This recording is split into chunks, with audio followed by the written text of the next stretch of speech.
Shalom, shalom, peuple de Dieu, lundi nyonso obolandaka biso na émission tolobi on l'appellera femme, maman na biso, maman nyonso obolandaka Paris, Canada, Amérique, na tombeli bino lisusu kimia na mokonzi, ebila bino obisika bozwami. Bokolimisa biso po na émission na biso koleka nango lelo na retard ya solo toza ntango nyonso tu bouger par-ci par-là. Mais na ngolu na nzambe tozosala nyonso mpona kotransmettre bino oyo ezali fardeau to mpe bolingo oyo eza kati na mitema na biso. Alors lelo vraiment mingi nakoluka nalobela na bokuse to mpe na mokie oyo etali bolingo ya mboka. Bamama na ngai batango nyonso tozokende nango soki totali makambo ezosalama na mboka na biso eza pasi mpe eza mawa. Mais nalingi na ya koencourage kolendisa bamama ke toyeba kolemba te na ntina na mboka na biso. Bolingo ya mboka oyo tobengi yango na lopoto patriotisme ya solo. Biso toa na diaspora, bandeko na biso mosusu baza na mboka, bandeko na biso mosusu baza bisika songolo oyo baza komona bapasi na bahôpital na baprison. Je crois la fois passée napesaki communiqué na bamama oyo tosalaki contribution na quelque chose oyo tozwaki bandeko na fin du mois bakokende mpona koyeba kovisite bandeko oyo baza na hôpital oyo baza komona pasi bamosusu bakangami moya kobima eza te à cause ya $20 ya $30 ya $10 basali ba 3 mois ba 2 mois. Mais na bolingo ya mboka wana oyo nzambe azotia kati na biso tokokende kovisite bango. Alors ndenge moko mpe bamama na biso, bamama na ngai oyo bokolanda émission oyo on l'appellera femme, to continuer toujours na koyeba kozala na bolingo ya mboka. Parce que soki tomoni bato ebele ezala mibali ezala mpe basi ebele baza kotrahir oyo tozomona bango baza lelo na pouvoir. Biso lelo oyo neti bandeko mosusu azali koloba bi mama bena mingi bolobelaka ntango mosusu politike bien aimé yeba yango soki olobeli politike te politike ekosokipe na yo. Ntango toza koloba politike eza nini, tango tozosala nemi na bandako na biso, ntango toza kogere kosala administration kosomba biloko na ndako kosala ezali politike. Politique eza na ndenge ebele, biso tozosala oyo ezali politique participative. Ntango tozozwa fardeau na mpona koyeba kokende kosunga bandeko wana baza na hôpital bamosusu mpe baza na prison, eza parti ya politique bolingo ya mboka. Alors tozomona ke bato oyo mpenza basali politique ya makila oyo batangeli yango ebele baza na bolingo ya mboka te, bazotala baposte, baza kowela baposte na bango, mais baza na souci ya peuple te, baza na souci ya bolingo ya mboka te. Par exemple eza na bandeko mosusu tosololaki na bango, tala ndenge mboka na biso eza bosoto eza salite. Bandeko mosusu omona soki bazwi bainitiative na bango balongola mbindo wana basala baklini babongisa, omona bato babengami na kibokonzi oyo baza soki bagouverneur soki banani omona baye bakomi kotelemela bango. Obino bolingi bolakisa nini, bolingi botia propriété wana bozolakisa nini? Sikoyo tozoyeba te bandeko na nga, peuple moko boye bazwi susi bazwi mukumba balobi no tomoni place oyo eza salite, biso moko tozwa initiative na biso tosala, mais bato baza na kati na poste bakomi kotelemela bango. Bandeko na nga, eske makambo oyo bandeko peuple congolais, eske toza koraisonner, toza kokanisa touti wapi tozokende wapi na ntina na mboka na biso? Parce que nano namona te mutu par exemple neti hôpital na biso ekoko kozala salite, hôpital na biso ekoko kozala bato baza komona pasi, mais groupe moko ya bato bazwi initiative babino tokokende na hôpital to klini ou tobongisa yango tosomba mwa bakisi toya nango ale bato oyo babengami ke baza bakonza bakomi kotelemela. Bino bolingi bolakisa nini? Bolingi bolakisa ke bino bokobongisa te bandeko, siko tosala nini?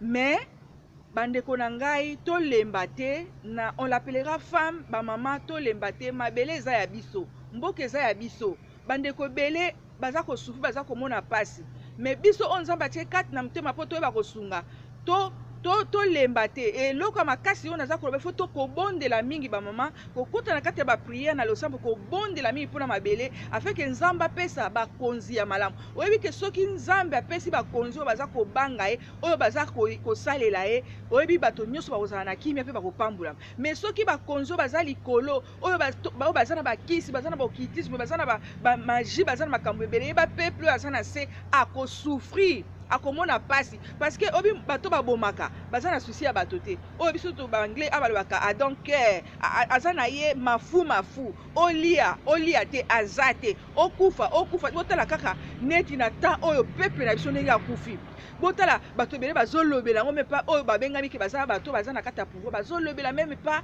niveau oyo congolais akufi niveau oyo congolais azosufri mpo na bango bakashi yango babombi yango bakomi kaka pouvoir oyo baposte oyo tokabola boye bamosuku to baza na prison oyo balobi prison kuna ekomi solo bamosusu bamaladi donc baza kose souci donc loi na mboka eza te yango bandeko nanga bamama esengeli tolemba te na kata bolingo ya mboka tokobondela nzambe asala biso ngolu afin que justice na mboka na biso Congo esalama. Nzambe atelemisaki David aza pe capable ya kotelemisa génération ya David. Mboka Israël ebundisamaki, mboka Israël babwakaki ba défi ndenge lelo bazo diriger na défi na makambo nyonso tu na défi, mais Nzambe atelemisaki David mpona kosukisa Goliath. Ndenge moko pe lelo tozokende ndenge mboka ezokende makambo ebele ezosalama bazosala ngo na défi baza na bango adonke bayebi ke tokosala na défi parce que congolais alingi corruption, congolais alingi mabele na ete, congolais alingi mbongo, congolais alingi basi, alingi masanga.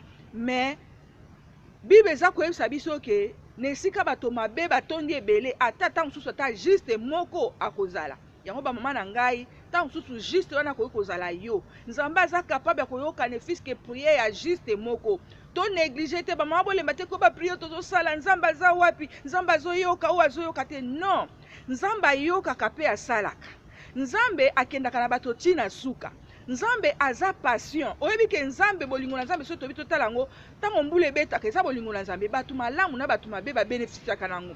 Ntango moyi ebimaka bato malamu na bato mabe babénéficiaka nango. Donc tala bolingo na Nzambe. Alors Nzambe atiki biso balome abite toyeba kosala choix.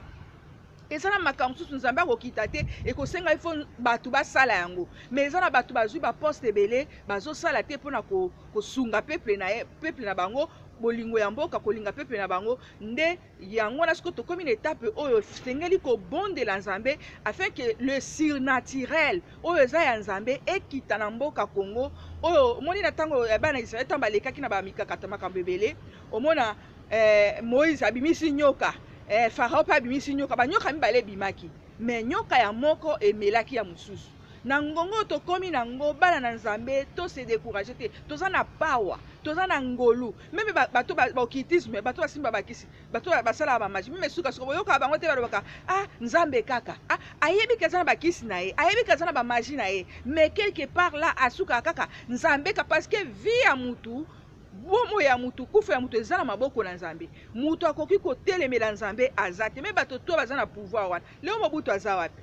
Mais omoni Congolais abosanaka ne noki soki likambo ye elekaka abosani, mais Nzambe azwaka contrôle na makambo nyonso tokangama na Nzambe surtout batango tozokende nango bamama na ngai bandeko peuple congolais. Nzambe abandone biso te, Nzambe aza na ngambo na biso. Oyebi bato lokuta mutu so aza lokuto aza na nyongo na yo oyaka lobi okozwa mbongo oyaka lobi okozwa mbongo okokanga lokuta na okosukisa epo yo lobaki na ya lelo samedi na ye samedi nazwaki contre ta ndenge moko bakonzi na biso tomona bango lukuta na bango laissons le temps au temps ekopesa biso raison et tant tozokende nango ekomi kopesaka biso raison na lukuta ya bato nde baza kosala parce que na nsima na mikongo na bango baza na ba agenda caché oyo baza kobomba, mais Nzambe alobi ke oyo nyonso eza ya kobombama ekobandaka kobimaka libanda. Alors bamama na ngai nakomi presque na suka na kati ya bolingo na mboka na émission na biso on l'appellera femme. Lelo nalingaki vraiment nalobela bolingo ya mboka na mikolo eza koya tokolobela vraiment oyo etali biso bamama na ndenge tolataka femme africaine vraiment Nzambe akopambola biso lisusu na bamessage oyo. Alors nali korepositionne bino ka tolemba te tobondela tozala na attitude ya mabondeli kobondela mpona mboka na biso. Nzambe aza juste alobi ke nana mona moyenge beni atikala kokelela te komona pasi te atako masumu etondi mingi na Congo atako bakisi atako Congo etekami atako mais peut-être qu'à cause ya juste moko kolelo toza kolela Nzambe aza capable mpona kosala. Abraham a intercédé mpona Sodome et Gomorre, Nzambe asalaki biso mpe toza kointercéder tobima baintercesseur baintercesseuse tozalaka bato koloba te, mais oyo toza nango makasi mpona kosala tosala yango. Par exemple biso toza na makasi kote kointercede tointercede mpona mboka na biso afeke bango nyonso baza koempêche libération ya Congo. Nzambe akita na mopanga na ye mpona koyeba kofrape bango. Baposte oyo bakoluka bafanda bakokoka kofanda yango te parce que toza na pawa moko oyo maloba oyo na otoyi koloba la fois passée que la puissance de la parole. Nzambe alobaki mokili esalamaki moto asalama na temps oyo na 2017 tokende na puissance de la parole. La puissance de la parole oyo bime bandoki bayiba makambo ya Nzambe oyo baloba o ndoki azoloba boye mais ezosimba yo etele azoloba ezosimba yo. Mais pourquoi pas biso tobengami bakretien toza na pawa wana oyo tokodéclare oyo tokoloba ezozwa nzoto mpe ekosalama. Vraiment totelema na parole na koconfesse baparole ya négativité mais ya positif na mboka na biso bango baza koempêche libération ya mboka Congo oyo baza kodétruire peuple congolais alingi kaka peuple avance te. Peuple soki alingi abongisa esika na ye oyo komisali te batelemeli. Peuple soki alingi bana poto baye mpo batia mwani batelemeli. Mais biso sikoyo faut koyebisa Nzambe posa ya mitema na biso susi na biso Nzambe akosala. Nzambe azokende na bango tina suka ye moko alobi matiti ya mabe na malamu sengele ezala esika moko mais ye moko ayebi ndenge nini na kopikola. Nzambe azomona basusi na biso aomona pasi na biso ndenge peuple akufi ndenge peuple azolela ndenge peuple anyokwami ayebi meme ye moko Bible elobi ke makambo nyonso ezole ayebi parce que ye nde akeli biso ye nde asali nyonso ke biso tozala. Mais atie bato mosusu wana même Esther alobaki yango Mardochée alobi Esther yo oza na poste wana soki olobi te peuple na yo akokufa. Nzambe atie bato mosusu bazala quelque part bazoyeba role nini oyo Nzambe atie bango te mpo bajustifie peuple na bango mais bakomi kuna bakomi bacorrompu bakomi kolia bambongo bakomi kodétruire oyo Nzambe atindaki bango bamosusu quelque part mpo badéfendre parce que Nzambe akokita bote asalaka na nzela na bato mais bato ebele bazali faible bato ebele bapesi mokongo na Nzambe balingi bakokisa posa ya mitema na bango posa ya makanisi na bango et non bayeba kosunga oyo mission nini Nzambe apesaki bango. Et Nzambe azalaka soki apesi yo mission moko apesi opportunité moko okokisa yango soki okokisi yango te yo nde okoperde mpe akoluka mutu mosusu mpo acontinue mission wana mpe asala ayeba kozwa opportunité wana oyo ye apesi. Ndenge moko lelo basi na Congo bazomona ndenge peuple na bango bazokufa mais basi wana bakangi na bango minoko bapréféré babeta maboko na bato baza kotrahi vérité kati na bango eza lisusu te ozomona. Mais Nzambe aza na contrôle na makambo nyonso biso tobanga te to keep going na oyo toza kosala na intercession na bapriere mutu na mutu asala makasi na oyo ye aza nango. Nzambe akotika biso te akozala toujours elongo na biso. Nzambe apambola bino message oyo révolutionner mama nyonso bandeko nyonso na émission tolobi bolingo ya mboka tozala na bolingo ya mboka bandeko baza kokufa na baprison baza kokufa na bahôpital makambo ebele na mboka na biso mpe na diaspora bavideo kaka makambo ebele. Donc eza bamoma oyo esengeli tosorganize mutu na mutu likanisi nini mayele nini oza nango mpona koyeba kosala mpona avancement ya mboka na yo.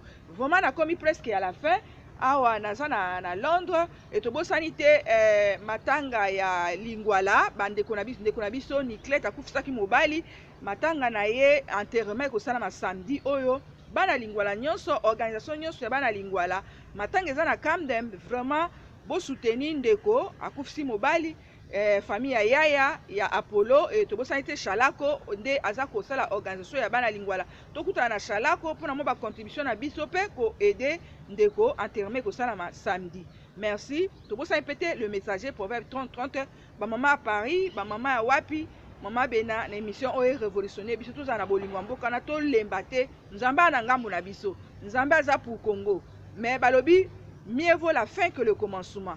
Total la suka, total évangélité, total la suka. Et mutalukuta, basukisaka ye na temps. Yaka lelo, yaka lobi. Tokoyeba soki azokosa ou azoloba ya solo. Alors nyonso oyo bazosala lukuta et tande esukisaka yango et tokomi komona ekomi kobima. Nyonso bazoloba ekobima na poisse. Bye bye. Nde tomonani à la prochaine occasion. Bye bye.